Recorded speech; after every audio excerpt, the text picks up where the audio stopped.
tayo din.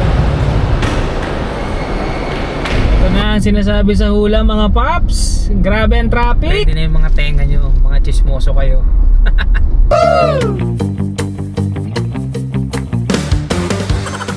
Good morning mga paps. Another day, another biyahe series na naman. So today is Friday, August 22. Time check mga paps is already 7:20 in the morning. May lakad tayo ngayon dahil narentahan tayo. Sama na lang natin to sa ating special biyahe series mga paps. Kasi plano ko rin maglalamove after nitong rental natin.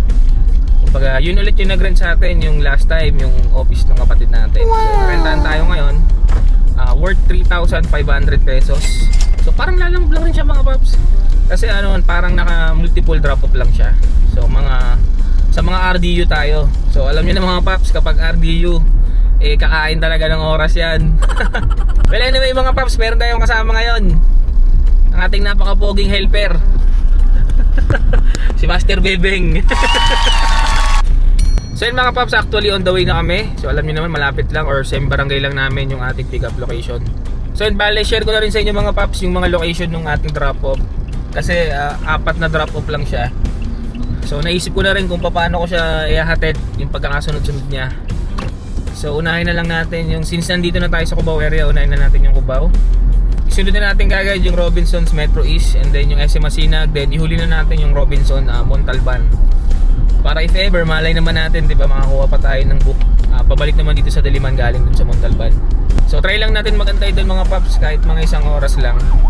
Pero kapag wala tayong booking na nakuha, sa loob ng 1 oras mag-rolling na kami pa uwi. Kasi ang alam ko, mapipirmahan pa kami sa office na DTR tsaka kung ano pa mang pwedeng pirmahan doon.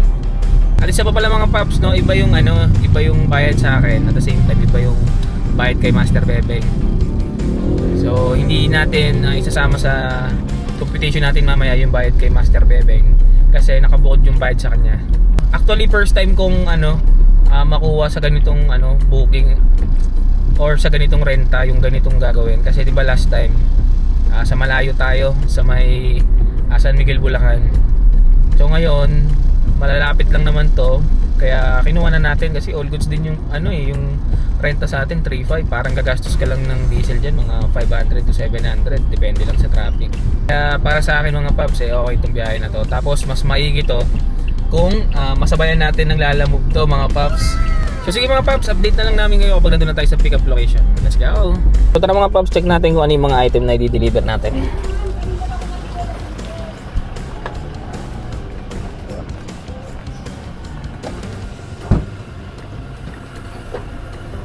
So ito siya mga paps. Ayan. So meron mga uniform. For sure ito yung uniform ng mga dicer nila doon or ambassador or BA. So mga dog food pala to mga paps. So napakaunti lang, di ba? So 4 na to. So all goods na rin. Okay na? Yung camera. Nakawa na siya. Yung? Transmittal. Hindi na. Dito po kami isang bihay ito. Naintindihan mo na? Pwede tayo umalis? Dalawa bihay namin. Okay. Sa mga mall. So time check mga paps, it's already 7:43. So na-pick up na rin natin yung ating mga i-deliver. So nakita nyo naman sa video, lang siya yung mga parang dog or cat food lang siya. Purina ata yung brand nun. Tapos uniform, siguro uniform nung mga ano dapat tawag doon, ambassador o dicer? Wala naman sinabi, pero yung mga uniform ay lang yung first time na magra-run. Ang game plan natin ngayon mga paps, mag-Cubao area muna tayo. Kaso di ko sure kung alas 8, alas 9 pwede magbaba doon sa mga RDU ng mga mall. Pero since yung sa Cubao pala, along the way lang. Ibig sabihin mga paps, meron silang pwesto sa Cubao mismo. Kumbaga para silang nakabutik.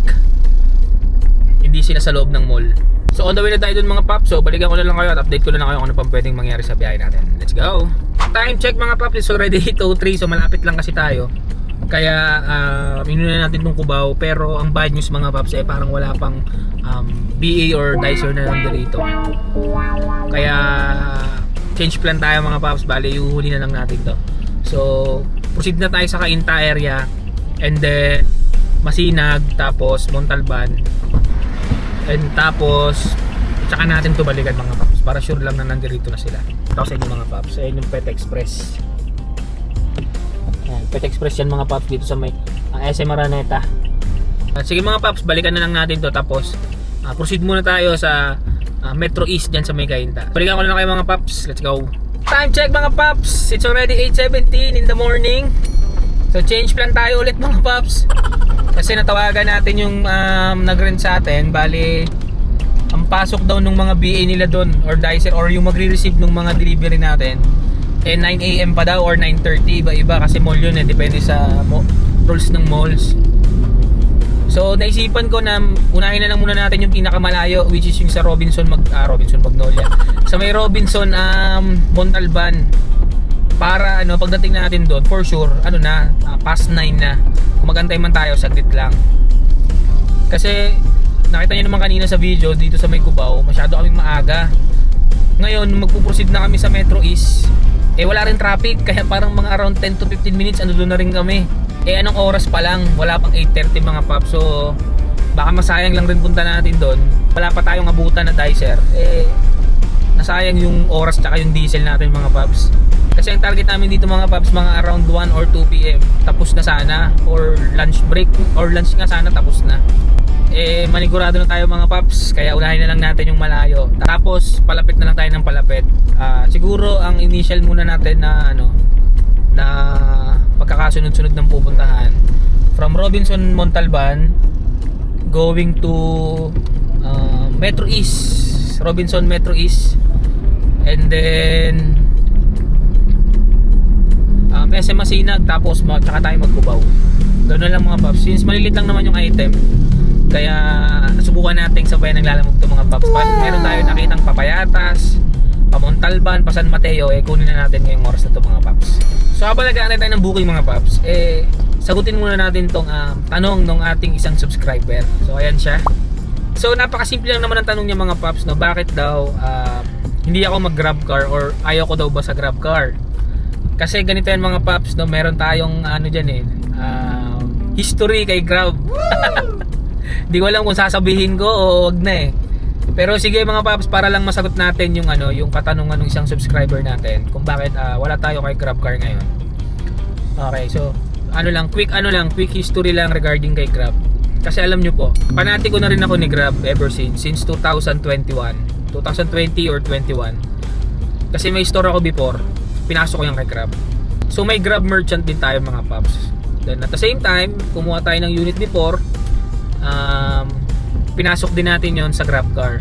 Naging Grab driver din ako for 6 to 7 months ata bago ko siya pinaubaya or pinaboundary. Kasi gusto ko munang kasi pag pumasok sa isang business, gusto ko munang ma-experience para alam ko yung galawan. Kasi mahirap naman pumasok sa isang negosyo na hindi mo alam kung ano yun. Kaya trinay ko muna siya sa loob ng 6 to 7 months. So sa mga dating driver nga dito ni Grab, for sure alam nyo kung gaano kalakas yung kitaan dati nung wala pang ibang TNC. Talagang sobrang lakas nung Grab noon, tsaka yung fare niya mataas. So yun na mga paps, nakapasok na tayo kay Grab car. And then after nung 6 to 7 months, after nung 5th month pala, yung parang yung mga remaining months nun, bihira na tayo makabiyahe kasi parang may trabaho rin kasi ako nun mga paps.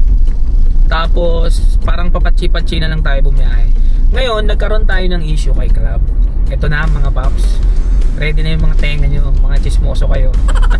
So yun, ang unang naging reason, nagkaroon ako ng violation kay Grab. So ang first offense ko, para sa akin kasi simple lang yun, pero alam niyo naman si Grab, di ba? Very sensitive lalo na pagdating sa rules and regulation nila. So yung unang naging violation ko doon, nag-time in ako na nakahubad. Kasi ang plano ko nung araw na yun mga paps, magbukas na ako ng apps habang nag-aasikaso para para tuloy-tuloy ako kasi yung parking ko noon nasa tapat lang naman ng bahay namin noon. Kaya okay lang. So nag-time in ako na nakahubad. Sabihin naka-topless ako mga paps. So nakabiyahe naman ako ng araw na yon. Kaso nung following day noon, may nag-notif sa atin na yung sa chatbox ni Grab na pinapatawag ako sa Grab office diyan sa may Marikina. Kasi nasa Marikina na yung office nila nung time na yun. So, in-interview ako doon nung Ay, mali pala mga paps. Hindi pa pala ako nung pinapunta sa sa Marikina. Nagkaroon lang kami ng parang Zoom noon. Parang Zoom meeting with yung officer nila sa pagdating sa yung mga violation. Basta ganun.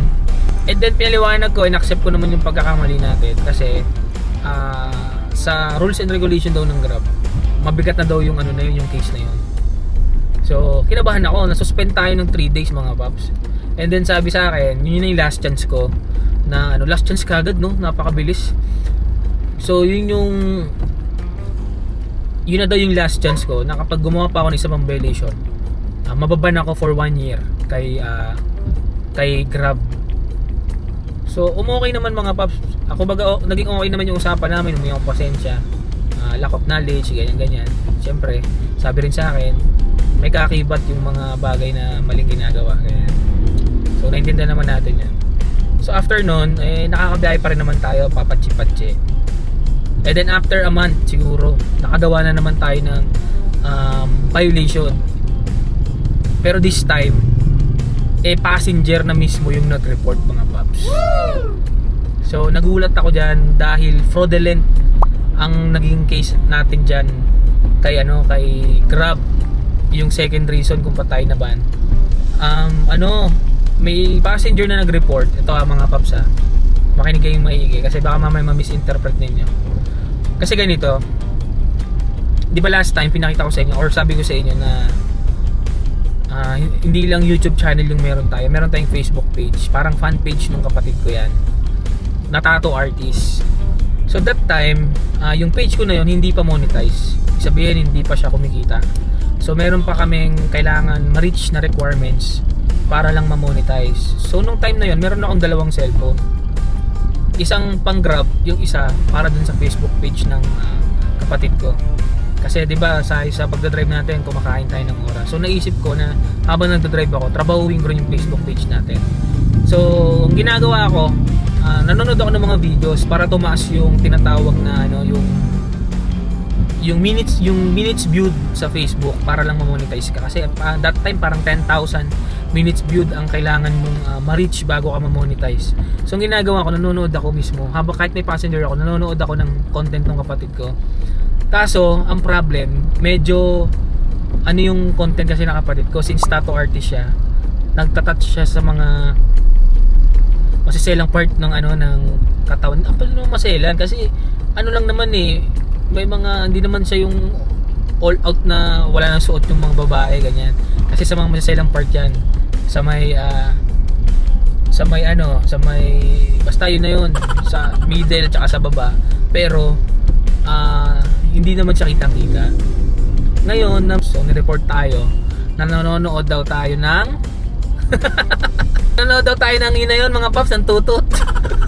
Ni-report tayo na ganun yung ginagawa natin sa loob ng sasakyan. Pero kaya nagsabi ko mga paps, kahit i-check nyo yan, yung Facebook page na yan, puro tattoo content yan mga paps. Yung content na yon hindi naman siya tutot. Kumbaga lang siya, nagtatato lang sa mga masiselang part. So yun na nga mga paps, na-report tayo na ganun yung ginagawa daw natin sa loob ng sasakyan, no? Baka iniisip pa naglolo tayo sa sasakyan Then naman, may notif na naman sa atin. Pero this time, pinatawag na tayo mismo sa Marikina, sa Grab office sa Marikina. So doon na tayo nahatulan ng pagkaban natin ng 1 taon mga paps. So yun yung reason kung bakit wala ako sa Grab car ngayon. Pero ang advice naman sa akin dun mga paps, year 2021 kasi yon. After a year daw, pwede naman daw akong bumalik. Pero hindi na mga paps, bad trip na ako De, joke lang. After a year kasi mga paps, nagkaroon tayo ng trabaho. Kaya di na rin tayo nakabalik sa pagbabiyahe nun. Simula nung insidente na yon, hindi na tayo nakabalik. So nito na lang ulit, no? Kaya ngayon na lang tayo ulit nakapag-vlog. Pero okay lang naman. Hindi ko naman ayaw mag-grab car. Kumbaga nakaselan na lang ako kasi parang pinapagawa pa ako ng letter. Tapos marami pang requirements. Medyo nakaselan ako. Kaya for now hindi ko muna inasikaso si grab car. Kaya wala tayong grab car. So yun Paps, sana nasagot ko yung katanungan mo. At nung iba pang nagtatanong sa akin kung bakit wala tayo sa grab car, alam nyo na yung reason mga Paps. Well anyway mga Paps, masaya naman tayo sa paglalamove. Kasi kaya nga sabi ko, parang mas preferred ko sa ngayon si Lalamove dahil mas nakakapag-relax tayo. Hindi tayo napipressure kasi wala naman tayong pasahero, wala tayong ibang iniisip kundi yung may deliver lang natin ng maayos yung yung mga parcel or item ni Lalamove. So salamat sa question mo Paps ha. Kahit pa paano na-enlighten natin yung mga nagtatanong sa akin kung bakit wala tayo sa grab car. So shoutout sa iyo Paps. So mag-iingat ka palagi and God bless you always. Okay, proceed na tayo sa Robinson Montalban. Then focus mo tayo sa pagdadrive. Balikan ko na lang kayo kung ano pang pwedeng mangyari sa biyahe natin. Let's go! So time check mga Paps. It's already 9:29 in the morning. So nandito na tayo sa may Robinsons Montalban. So medyo napaaga tayo kasi dito pala sa Robinson dito 10 AM pa pwedeng baba ng mga delivery. So ang plano namin ni Master Bebeng kakain muna kami dito tapos tsaka namin ibabagsak yung mga deliver. Since ito na yung pinakamalayo medyo chill na lang tayo mamaya mga Paps. So update ko na lang kayo mamaya mga Paps kapag nababa na namin yung mga parcel or item na i-deliver natin dito sa Robinsons Montalban. So yun lang mga Paps, let's go! So dito na kami for delivery na, wala pa yung dicer, mukhang na late. So si Robinson na daw yung mag-pick up.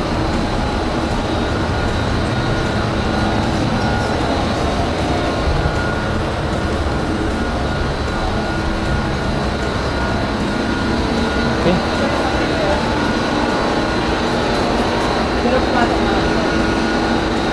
So time check mga Paps, it's already 11:14 in the morning. So grabe yung oras na nasayang natin. Well actually kasama naman sa bayad sa atin yung mga Paps yung pag-aantay. So, sabi kasi sa akin dito 11 AM pa daw darating yung dicer or yung BA ng Nestle Purina or yung sa Pet Express. Pero until na wala pa rin siya. Buti na lang pumayag si Robinson na sa kanila na lang ibagsak yung item. On the way na rin tayo mga Paps sa ating next drop off which is dyan sa may Robinson Metro East dyan sa may Kainta. So inaantay na lang natin si Master Bebeng dahil nagpapirma pa doon or nagpa-receive pa doon sa stop ni Robinson. Tama lang rin yung mga Paps kasi magantay tayo ng matagal kasi wala pa nga yung dicer. Para baka mamaya kailangan na rin tong ibang sakay natin. So mahirap na, baka mapagalitan pa tayo ng opisina. Sige mga Paps, update ko na lang kayo pag nandun tayo sa next drop off natin. Let's go! So time check mga Paps, it's already 1:30 in the afternoon. Walang hiya yung traffic sa Montalban. So imagine, napakalapit lang nun. Parang wala pang 20 kilometers mula dun sa pinanggalingan natin papunta rito sa may Robinson Metro East. Along the road lang to ng Marcos Highway mga Paps. So inaabot tayo ng ilang oras dahil nga sa traffic sa Montalban. Well anyway, dito na rin naman na tayo. Sana magtuloy-tuloy na yung biyahe natin. Huwag na natin saluhin yung mga traffic. At the same time, Friday pa pala ngayon, kaya medyo matraffic. Pero dun sa Montalban talaga mga Paps, ito for awareness lang, para lang alam din ng ating mga kapwa driver na subscriber natin dito sa ating YouTube channel. May ginagawa po dyan sa may Montalban, dyan po sa main road nila, palabas po ng yung sa Batasan Hills papuntang Marikina. Dyan po medyo malaki po yung ginagawa nila, kaya sinara mismo yung yung main highway. So ang daan lang is yung, alam nyo po yung makitid doon, yung General ata yun, basta General Luna, parang ganun po ata siya. Kaya sobrang siksikan. Pero siguro mga Paps, sa traffic kami ron mga 40 to 50 minutes, mga ganun lang. Pero awan ng Diyos, nakalabas naman kami kagad doon sa traffic. So pagdating naman ng JP Rizal, wala nang traffic doon mga Paps. Sa may parting Tumana na lang. Sana mabilis yung transaction namin dito para makaproceed na agad tayo sa next drop off natin, which is dyan lang naman sa may SM Masinag. Kaya malapit lang rin dito. Tapos after noon, diretso tayo sa Cubao, yung sa kaninang pinuntahan natin na wala pang tao. Kasi nga alas 10 pa pala yung dating ng mga dicer or ng mga BA. So update na lang kayo mga Paps kapag nababa na natin yung item dito sa may Robinsons Metro East. So yun lang mga Paps.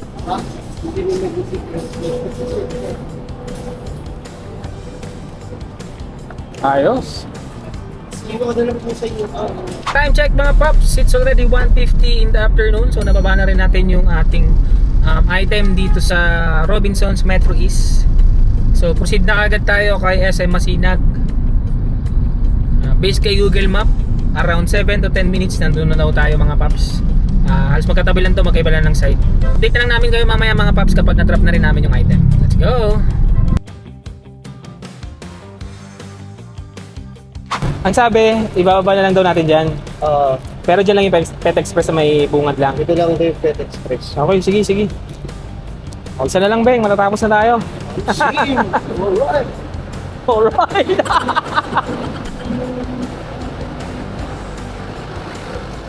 Check natin mga paps. Sabi dito lang daw sa bungad eh.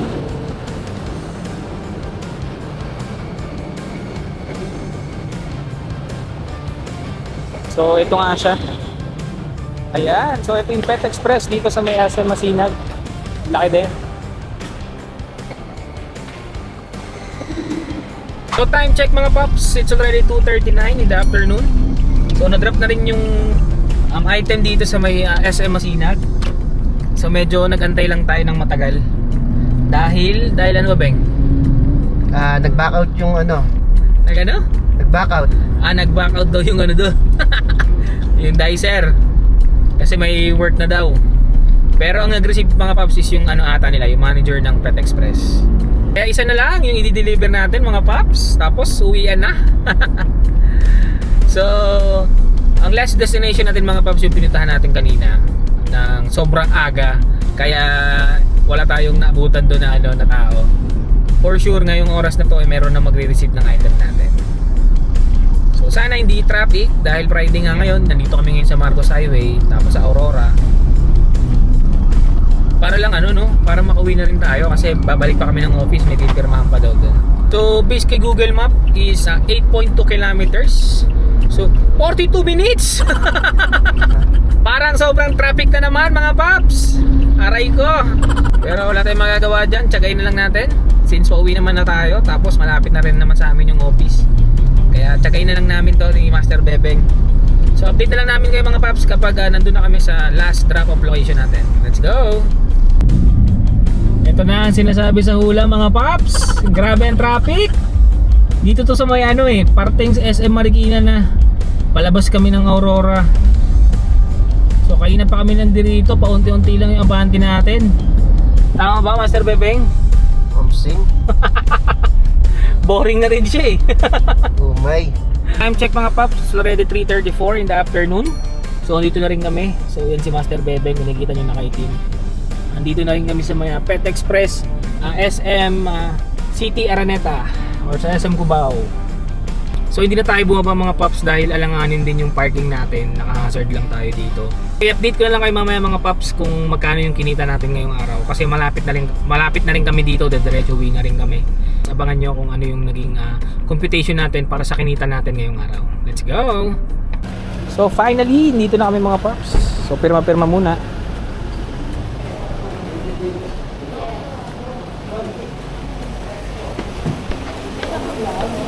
Okay, kubrahan na. Thank you so much Ma'am Lovely. And also to Ma'am Carla. More biyahe to come. So time check mga paps, it's already 4:12 in the afternoon. So touchdown na kami ni Master Bebeng. Ang mabilisang computation lang para sa kinita natin ngayong araw. Hindi naman siya ganun kakomplikado mga paps dahil wala naman tayong toll, wala tayong e-trucks, wala rin tayong mga tip na nakuha kasi naka-fix lang yung kinita natin ngayong araw. So ang ating gross income ngayong araw is 3,500 mga paps. At syempre para makuha natin yung neto or yung ating take home money, kailangan natin ibawas yung mga naging expenses natin ngayong araw. So ang ating neto or take home money para ngayong araw mga paps is 1,900 pesos mga paps. So napakasimple lang rin ang ating explanation para sa ating mga expenses. So yung 3,500 yan po yung naging gross income natin. Then yung 700 pesos mga paps, yan na lang po yung estimate ko. So, actually sobra-sobra na yan mga paps. Yan yung naging diesel natin ngayong araw. At syempre yung ating 400 pesos, yan naman po yung pinangkain namin ni Master Bebeng. And then yung 500 pesos dyan mga paps, syempre yan naman yung wag nyo kakalimutan. Once na pinasok nyo tong negosyo na to or trabaho na to, yung inyong pang car maintenance. Para if ever na nangailangan yung unit ninyo, since napagkakakitaan nyo siya, hindi nyo siya pwedeng pabayaan, kailangan alagaan nyo rin siya. Kaya kailangan magtabi kayo ng 500 pesos para if ever na bumili kayo ng bagong gulong, pang change oil ninyo, hindi na kayo mahirapan magagilap pa ng pera. Same time, kung meron kayong gustong biling accessories dito sa sasakyan nyo para pogi naman, doon na lang rin kayo kumuha mga paps. Yun lang naman yung ating naging video or content ngayong araw. So hindi na rin tayo nakapaglalamog gawa ng na-visit na rin ako dahil ang traffic sobra dun sa may Montalban area. And also shoutout mga paps kay Ma'am Carla and to Ma'am Lovely at syempre sa Brand Ambassador Corp na nagbibigay ng opportunity sa akin at sa amin, nila Master Bebeng tsaka iba nating kaibigan na merong pagkakitaan dahil okay din yung mga rental fee na binibigay nila sa atin. Napakalaking bagay din para sa mga kanya-kanyang pamilya namin. So yun lang mga paps, ayoko na rin pabahin tong video na to. Kaya ikaw kung naghahanap ka ng video regarding sa pagiging TNVS driver or Lalamove driver, nasa tamang video ka paps. Kaya naman wag mo rin kalimutang mag-like at subscribe para naman magtuloy-tuloy ang paggawa at upload natin ng mga videos. So sa muli natin pagkikita, beep beep sa inyo, paalam!